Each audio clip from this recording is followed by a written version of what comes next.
Good evening to all and welcome back to my channel creative teaching. आज हम लोग जो नए नए दिवस मनाए गए हैं इसके बारे में जानेंगे जो आपके आने वाले एग्ज़ाम के पॉइंट ऑफ व्यू से बेहद महत्वपूर्ण है। तो चलिए स्टार्ट करते हैं। स्वतंत्र वीर गौरव दिवस। स्वतंत्र वीर गौरव दिवस कब मनाया गया है? तो ये 28 मई को मनाया गया है।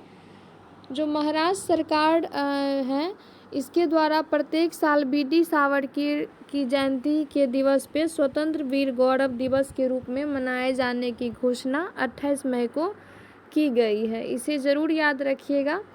नेक्स्ट है विश्व सतत परिवहन दिवस। तो विश्व सतत परिवहन दिवस जो है वो 26 नवंबर को मनाया गया है। विश्व सतत परिवहन दिवस कब मनाया गया है? 26 नवंबर को। नेक्स्ट है अंतर्राष्ट्रीय बायोस्फीयर रिजर्व दिवस। तो ये जो है वो 3 नवंबर को मनाया गया है। नेक्स्ट है समानता दिवस। समानता दिवस जो है वो 14 अप्रैल को मनाया गया है। यह जो है वो भीमराव अंबेडकर की जयंती को समानता दिवस के रूप में मनाए जाने की घोषणा तमिलनाडु सरकार के द्वारा की गई। नेक्स्ट है सामाजिक न्याय दिवस। सामाजिक न्याय दिवस जो है वो 17 सितंबर को मनाया गया। ये सारे न्यू दिवस हैं जो हाल ही के वर्ष में मनाए गए हैं। 2022 और 23 की ये सारी हैं। तो आप इसे एक बार ज़रूर देख कर जाएँ। यहाँ से 1 मार्क्स से क्वेश्चन ज़रूर ही पूछे जाएंगे। नेक्स्ट है समर्पण दिवस। समर्पण दिवस कब मनाया गया है? तो ये 11 फरवरी को मनाया गया है पंडित दीनदयाल उपाध्याय की पुण्यतिथि के उपलक्ष्य पे। नेक्स्ट है राष्ट्रीय डॉल्फिन दिवस। राष्ट्रीय डॉल्फिन दिवस जो है वो 5 अक्टूबर को मनाया गया है। राष्ट्रीय वन्यजीव बोर्ड की जो समिति है वो 5 अक्टूबर को डॉल्फिन दिवस मनाने जाने की घोषणा की है। नेक्स्ट है मैत्री दिवस। मैत्री दिवस 6 दिसंबर को मनाया गया है। इसे ज़रूर याद रखिएगा। जो बांग्लादेश और भारत के फ्रेंडशिप डे के रूप में मनाए जाने की घोषणा की गई है। नेक्स्ट है महामारी की तैयारी का अंतर्राष्ट्रीय दिवस जो 27 दिसंबर को मनाए जाने की घोषणा की है। नेक्स्ट है राष्ट्रीय स्टार्टअप दिवस। राष्ट्रीय स्टार्टअप दिवस जो है वो 16 जनवरी को मनाए जाने की घोषणा की गई है। नेक्स्ट है पराक्रम दिवस। पराक्रम दिवस जो है वो 23 जनवरी को मनाए जाने की घोषणा की गई है। सुभाष चंद्र बोस की 125वीं जयंती के जन्म दिवस पर केंद्र सरकार ने पराक्रम दिवस मनाए जाने की घोषणा की है जो प्रत्येक साल जो है वो 23 जनवरी को मनाई जाएगी। नेक्स्ट है वीर बाल दिवस। वीर बाल दिवस जो है वो 26 दिसंबर को मनाया जाएगा।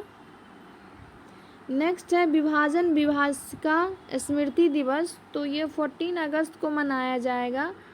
नेक्स्ट है जनजातीय गौरव दिवस। ये बिरसा मुंडा की जन्म दिवस को अब जो है वो प्रत्येक वर्ष जनजातीय गौरव दिवस के रूप में मनाए जाने की घोषणा केंद्र सरकार ने 15 नवंबर के रूप में की है। तो एक बार रिकॉल कर लीजिए आप लोग कि क्या क्या है। स्वतंत्र वीर गौरव दिवस 28 मई को, विश्व सतत परिवहन दिवस 26 नवंबर को, अंतर्राष्ट्रीय बायोस्फीयर रिजर्व दिवस 3 नवंबर को, समानता दिवस 14 अप्रैल को, सामाजिक न्याय दिवस 17 सितंबर को, समर्पण दिवस 11 फरवरी, डॉल्फिन दिवस 5 अक्टूबर, मैत्री दिवस 6 दिसंबर, महामारी की तैयारी का अंतर्राष्ट्रीय दिवस 27 दिसंबर, राष्ट्रीय स्टार्टअप दिवस 16 जनवरी, पराक्रम दिवस 23 जनवरी, वीर बाल दिवस 26 दिसंबर और विभाजन विभाजिका स्मृति दिवस 14 अगस्त एंड जनजातीय गौरव दिवस 15 नवंबर। नेक्स्ट जो है हम लोग देखेंगे कि 2022-23 में आए हुए तूफान और चक्रवात के से प्रभावित क्षेत्र कौन से हैं और उसका नामकरण किसने किया है। तो फर्स्ट एंड मोस्ट इम्पोर्टेंट है बिपरजॉय। अभी हाल ही में बिपरजॉय बहुत तूफान मचाया था और यह जो नाम है बिपरजॉय ये बांग्लादेश के द्वारा दिया गया नाम है। इसे ज़रूर याद रखें। नेक्स्ट है इल्सा। इल्सा जो है वो ऑस्ट्रेलिया के पश्चिमी तट पे प्रभावित क्षेत्र है। नेक्स्ट है मोचा। मोचा जो है वो यमन नाम रखा था। ग्रैम्बियल जो है वो ऑकलैंड और न्यूजीलैंड प्रभावित क्षेत्र है। नेक्स्ट है बम चक्रवात जो अमेरिका और कनाडा के प्रभावित क्षेत्र है। नेक्स्ट है मेड्यूस जो यूएई के द्वारा नाम दिया गया है। नेक्स्ट है नलगे जो फिलीपींस का चक्रवात है। जूलिया जो है वो मध्य अमेरिका प्रभावित क्षेत्र है। और नेक्स्ट है सितरंग जो है वो पश्चिम बंगाल और बांग्लादेश इससे प्रभावित क्षेत्र रहा है। और यह जो नाम है सितरंग यह थाईलैंड के द्वारा दिया गया है। तो मोस्ट इम्पोर्टेंट जो है ये किसके द्वारा क्या नाम दिया गया है ये बहुत इम्पोर्टेंट है, तो इसे ज़रूर याद रखें। बीपर जो है किसने नाम दिया, बांग्लादेश ने। मोचा किसने नाम दिया, यमन ने। और मेंड्यूस किसने नाम दिया, यूएई ने। और सितरंग किसने नाम दिया, थाईलैंड ने। चलिए इसके अलावा हम लोग राज्यों की विधानसभा चुनाव के बारे में जानेंगे। अभी हाल ही में कर्नाटक में चुनाव हुए और जहां पे जीते गए सीटों में सबसे बड़ी पार्टी जो है वो कांग्रेस उभरी है जिसमें 135 सीटें जीती। मेघालय में जो है वो नेशनल पीपल्स पार्टी जीती है। नेक्स्ट है नागालैंड में नेशनल डेमोक्रेटिक प्रोग्रेसिव पार्टी जीती है। और फोर्थ है त्रिपुरा जिसमें भारतीय जनता पार्टी की सरकार बनी है। नेक्स्ट देखेंगे हम लोग भारत में उपयोग की जाने वाली कोविड वैक्सीन के बारे में। तो कोविड वैक्सीन भारत के पास कौन कौन सी वैक्सीन है इसके बारे में जानेंगे, वैक्सीन के प्रकार के बारे में जानेंगे और निर्माता कंपनी के बारे में जानेंगे।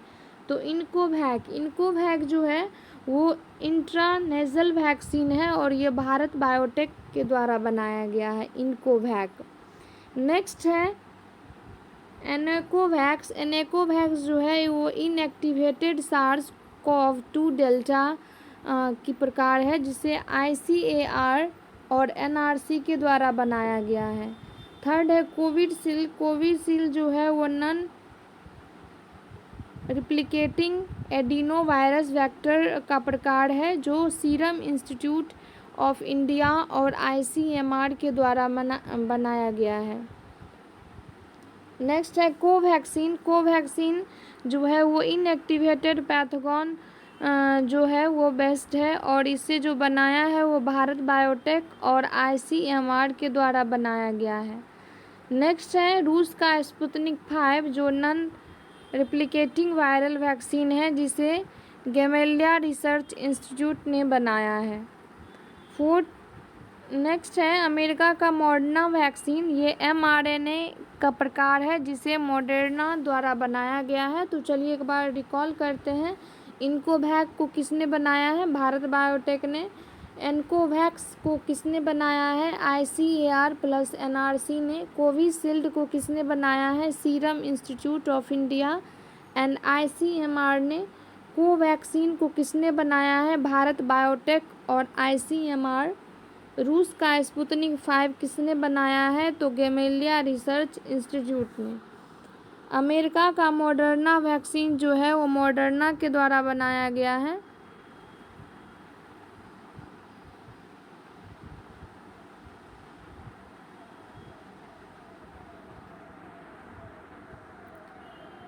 नेक्स्ट हम लोग देखेंगे जाइकोव डी जो है वो जाइडस कैडिला के द्वारा बनाया गया है, जाइकोव डी। नेक्स्ट है कोवोवैक्स जो है वो सीरम इंस्टीट्यूट ऑफ इंडिया के द्वारा बनाया गया। कार्बोवैक्स जो है वो बायोलॉजिकल लिमिटेड के द्वारा बनाया गया। और स्पुतनिक लाइट जो है वो गैमेलिया रिसर्च इंस्टीट्यूट के द्वारा बनाया गया। भारत अपना कोविड टीकाकरण कार्यक्रम 16 जनवरी 2021 को शुरुआत किया था और 17 जनवरी 2022 को भारत ने 200 करोड़ टीकाकरण अभियान जो है वो पूरा कर लिया। यानी 16 जनवरी 2021 को शुरुआत हुआ और 17 जुलाई 2022 को जो है वो पूरी तरह से इस पे अभियान को पूरा कर लिया गया। तो चलिए इसे एक बार आप लोग ज़रूर नोट डाउन करके और लर्न करें। नेक्स्ट है हाल ही के वर्षों में इसरो द्वारा किए गए महत्वपूर्ण मिशन क्या क्या है। तो यह जो है वो फर्स्ट है NVS 1 जो ये कब लॉन्च किया गया ये नहीं पूछा जाता है, बस किस प्रक्षेपण यान के द्वारा किया गया और जो भी अन्य तथ्य है ये एक बार आप ज़रूर देख कर जाइए। फर्स्ट है NVS जो GSLV F-12 प्रक्षेपण यान है, और NVS-01 जो है वो अगली पीढ़ी के NAVLC श्रृंखला का पहला उपग्रह है जिसका उद्देश्य देश की नौवहन क्षमताओं को बढ़ाना है। ये जो TELEOS-2 मिशन है इसे PSLV C-55 है प्रक्षेपण यान। वन वेव इंडिया का प्रक्षेपण यान जो है वो है LVM-3। क्या है? LVM-3। इस मिशन के तहत 36 उपग्रहों को उनकी कक्षाओं में स्थापित किया जाएगा। नेक्स्ट है EOS-7 जिसका प्रक्षेपण यान है SSLV-D2। क्या है? SSLV-D2। नेक्स्ट है EOS-06। EOS-06 का जो प्रक्षेपण यान है ये PSLV C-54 है। क्या है? C-54। नेक्स्ट है one wave India. One wave India का जो ये प्रक्षेपण यान है वो है LVM-3M2। EOS-2 का जो प्रक्षेपण यान है वो है SSLV। क्या है? SSLV-D1। DSEO मिशन का जो प्रक्षेपण यान है ये है PSLV C-53। क्या है? PSLV C-53। GSAT का जो प्रक्षेपण यान है वो है आर्यन्स E5। इसका जो प्रक्षेपण यान है ये पूछा जाता है तो मोस्टली आप लोग यही करके जाइए। EOS जो है EOS-4 PSLV C-54 प्रक्षेपण यान है।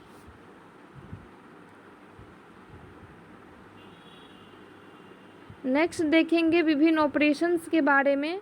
ऑपरेशन करुणा जो है वो भारत सरकार द्वारा म्यांमार के चक्रवात मोर्चा से प्रभावित लोगों की मदद के लिए ऑपरेशन करुणा शुरू किया गया था। ऑपरेशन कावेरी जो है वो सूडान में चल रहे गृहयुद्ध के कारण वहां फंसे भारतीय नागरिकों को निकालने के लिए भारत द्वारा ऑपरेशन कावेरी की शुरुआत की गई थी। ऑपरेशन मर्यादा जो है वो उत्तराखंड पुलिस के द्वारा शुरू किया गया था। ऑपरेशन सद्भावना जो है वो भारतीय सेना के द्वारा शुरू किया गया। ऑपरेशन ऑक्टोपस जो है वो NIA एवं ED के द्वारा शुरुआत किया गया।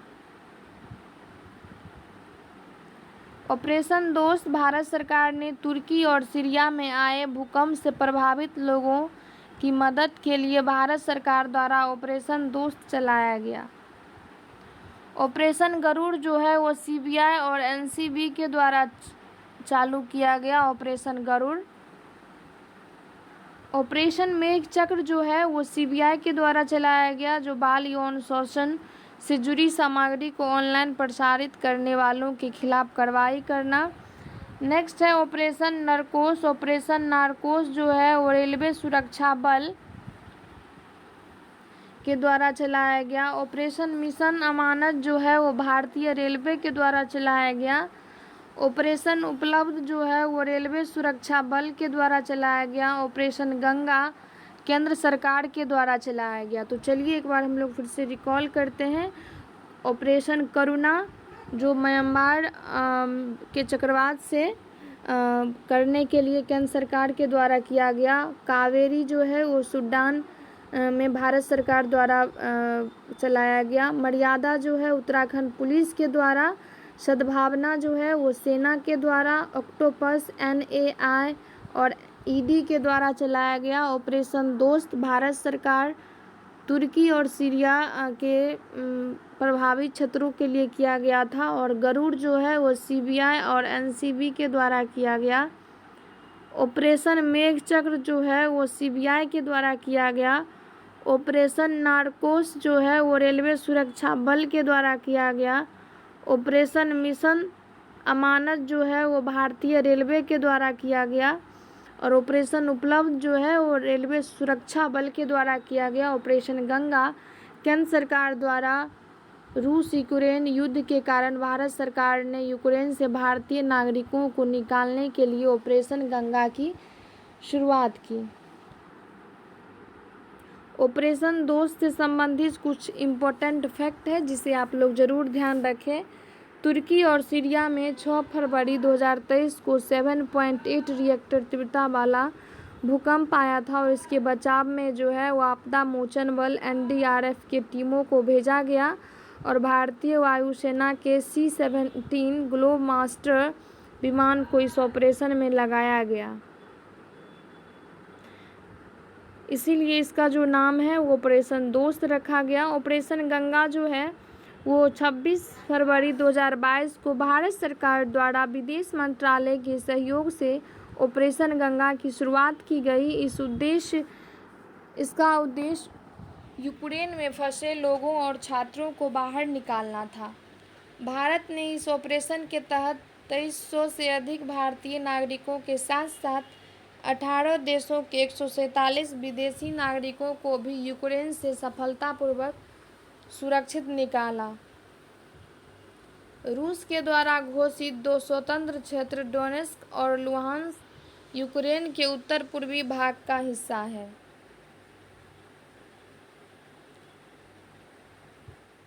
यूक्रेन की राजधानी जो है कीव है और यूक्रेन के राष्ट्रपति कौन है, ये हैं व्लादिमीर ज़ेलेंस्की। इसके अलावा जो ऑक्सफोर्ड डिक्शनरी का वर्ड ऑफ द ईयर है, वर्ड ऑफ द ईयर वे है गॉबलिन मोड। क्या है? Goblin mode. मरियम वेबस्टर का जो वर्ड ऑफ द ईयर है वो है गैस लाइटिंग। क्या है? Gas lighting. और कैम्ब्रिज डिक्शनरी का जो वर्ड ऑफ द ईयर है वो है होमर और कोलियंस डिक्शनरी का जो वर्ड ऑफ द ईयर है वो है परमाक्राइसिस। ऑक्सफोर्ड के द्वारा गॉबलिन मोड, मरियम वेबस्टर के द्वारा गैस लाइटिंग, कैम्ब्रिज डिक्शनरी के द्वारा हैमर, कोलियंस डिक्शनरी के द्वारा परमाक्राइसिस।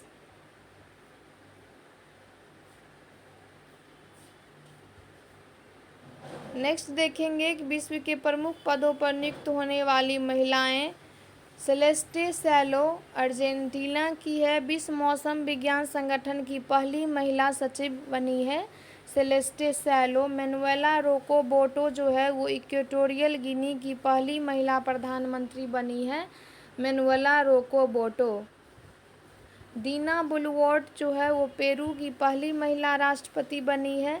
नताशा पर्कमूसर, क्या है? नताशा पर्कमूसर जो है वो स्लोवानिया की पहली महिला राष्ट्रपति बनी है।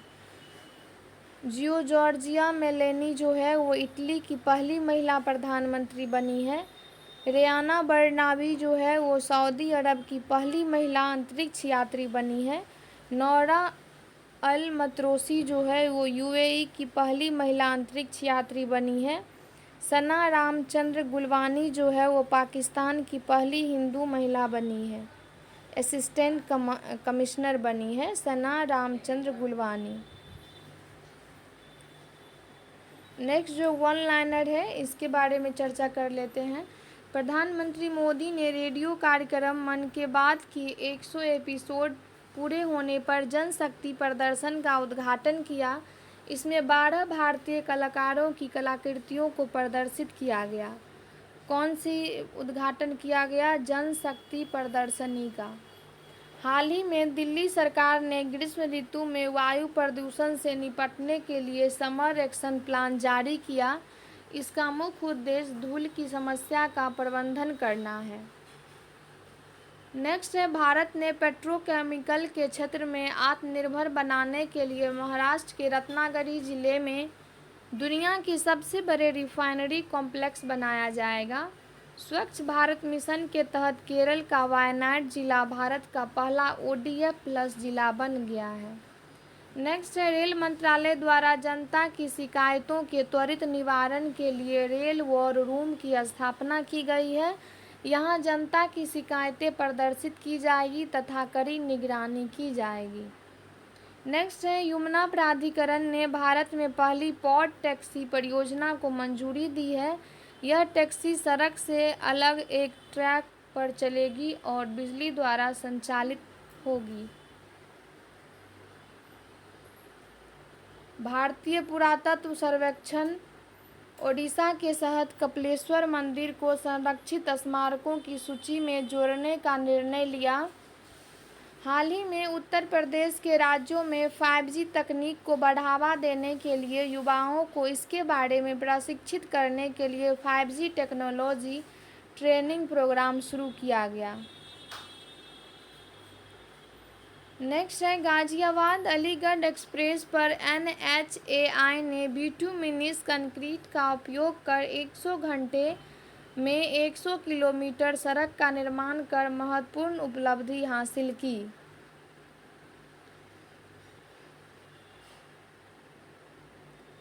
उड़ान 5.1 नागरिक उड्डयन मंत्री ने देश के दूर दराज क्षेत्रों में हेलीकॉप्टर के माध्यम से कनेक्टिविटी बढ़ाने के लिए इसकी शुरुआत की है। प्रोजेक्ट स्मार्ट आवास एवं शहरी मामले मंत्रालय तथा रेल मंत्रालय ने Mumbai Ahmedabad high speed railway station के आसपास के क्षेत्रों को विकसित करने के लिए प्रोजेक्ट स्मार्ट की शुरुआत की गई। इन्होंने जापान इंटरनेशनल कोऑपरेशन एजेंसी से समझौता किया। Project smart. नेक्स्ट है माइक्रोसॉफ्ट ने देश के ग्रामीण क्षेत्र के लिए बहुभाषी AI चैटबॉक्स जुगलबंदी लॉन्च की है। यह विभिन्न भाषाओं में लोगों को सरकारी योजनाओं से अवगत कराएगा।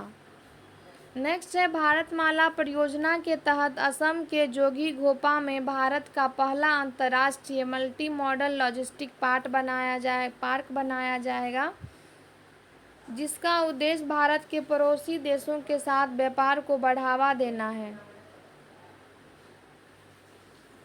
तीर्थ यात्रा मुख्यमंत्री तीर्थ दर्शन योजना के तहत बुजुर्गों को हवाई मार्ग के जरिए तीर्थ यात्रा पर भेजने वाला भारत का पहला राज्य जो है वो मध्य प्रदेश बन गया है।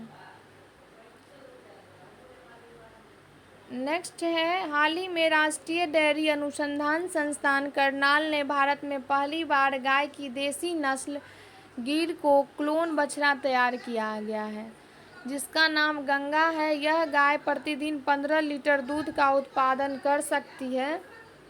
केरल में पहला सौर ऊर्जा संचालित पर्यटक जहाज लॉन्च किया गया है, जिसे सूर्यवंशु नाम दिया गया। इसकी क्षमता 100 यात्रियों को ले जाने तक का है। नेक्स्ट है PM मोदी ने असम के गुवाहाटी में पूर्वोत्तर भारत के पहले एम्स का उद्घाटन किया। अंतर्राष्ट्रीय बाजरा वर्ष के उपलक्ष्य में शंघाई सहयोग संगठन देशों ने मिलेट्स फूड फेस्टिवल का आयोजन पर्यटन मंत्रालय द्वारा मुंबई में किया गया। नेक्स्ट है 14 अप्रैल को भीमराव अंबेडकर की 132वीं जयंती के अवसर पर तेलंगाना सरकार ने VR अंबेडकर की भारत की सबसे ऊंची कांस्य प्रतिमा का अनावरण किया, जो हैदराबाद में है। अखिल भारतीय आयुर्वेद संस्थान ने नई दिल्ली में महिलाओं में संतानोत्पत्ति की अक्षमता पर राष्ट्रीय सम्मेलन सृजना का आयोजन किया। इसका उद्देश्य महिलाओं की उन समस्याओं को दूर करने का प्रयास करना है। गर्मियों में पानी की समस्या से निपटने के लिए जल बजट जारी करने वाला केरल भारत का पहला राज्य बन गया है। नेक्स्ट है उत्तर प्रदेश ने 2030 तक सभी सरकारी विभागों में इस्तेमाल होने वाले वाहनों को इलेक्ट्रॉनिक वाहन में बदलने का लक्ष्य निर्धारित किया है। बाजरा के उत्पादन को बढ़ावा देने के लिए जोधपुर राजस्थान में मिलेट्स महोत्सव का आयोजन किया गया। देश में खाद्यान्न उत्पादन बढ़ाने के लिए केंद्रीय मंत्री अमित शाह ने दुनिया में पहला नैनो लिक्विड उर्वरक लॉन्च किया है। नेक्स्ट है चुनाव आयोग ने कर्नाटक विधानसभा चुनाव में पहली बार वोट फ्रॉम होम की शुरुआत की है। नेक्स्ट है, भारतीय रिजर्व बैंक ने सेंट्रल बैंक डिजिटल करेंसी को स्वीकार करने वाली रिलायंस जनरल इंश्योरेंस पहली बीमा कंपनी बन गई है। नेक्स्ट है, पीएम मोदी ने केंद्र शासित प्रदेश दादर नागर हवेली और दमन और दीव के सिलवासा शहर में नमो medical education and research institute का उद्घाटन किया है। ये थे इम्पोर्टेंट कुछ आज के क्वेश्चन, जिसे आप लोग एक बार नोट डाउन ज़रूर करें और आने वाले एग्ज़ाम के पॉइंट ऑफ व्यू से बेहद महत्वपूर्ण है। अगर आपको ये वीडियो अच्छा लगता है तो आप इस चैनल को लाइक शेयर एंड सब्सक्राइब ज़रूर करें। Thank you.